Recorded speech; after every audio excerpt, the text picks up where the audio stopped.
Á Íslandi eigum við sterk stéttarfélög og stéttarfélagsaðild mjög há, líka á meðal aðflutts launafólks.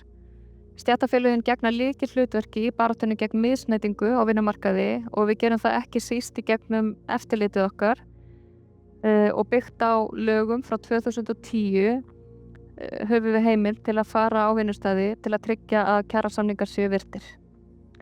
En okkar eftirlit snýst ekki bara að skoða pappíra. Við notum eftirliti líka til þess að upplýsa launafólk og ekki síst aðflutt launafólk og ungt launafólk réttindi sín á vinnumarkaði og hlutverk stéttarfélaganna á Íslandi.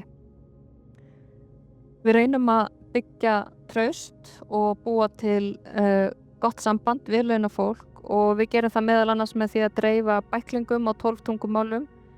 Við notum símatúlkun þegar þarf og við erum líka stolt af því að okkar eftirlitsfulltrúar tala mörg tungumál og eru með fjölbreyttan bakgrunn. Við eigum líka í töluverðu samstarfi við opinberar stofnanir sem fara líka með eftirlit á vinnumarkaði.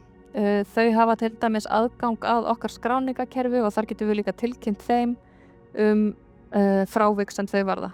Nýlegt dæmi samstarf aðila vinnumarkaðarins og opinberar stofnana og hvernig það getur verið gott og árangursríkt mál Víetnama sem að störfuðu á veitingastöðum hér á landi og voru hér á tímabundnum atvinnuleyfum.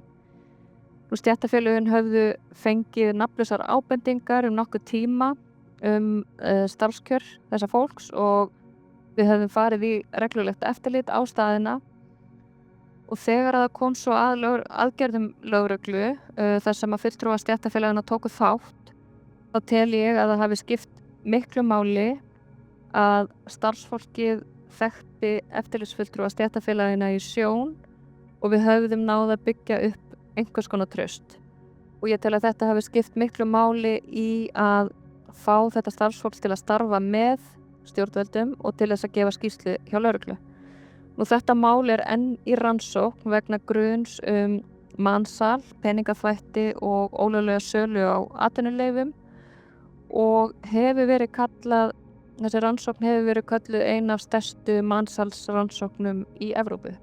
Frá og með síðustu áramótum hefur samstarf aðila vinnumarkaðarins og stjórnvalda hvað þetta varðar verið styrkt en frekar, annars vegar með vettvangi þar sem að eftirlitsaðilar okkar og eftirlitsaðilar stofnananna koma saman og hins vegar með nefnd sem var sett á fót þar sem að fulltrúar aðila vinnumarkaðarins, fulltrúar stofnana og 4 ráðherrar í ríkisstjórn sitja og sú nefnd að vinna aðgerðaáætlun gegn brotastarfsemi á vinnumarkaði núna.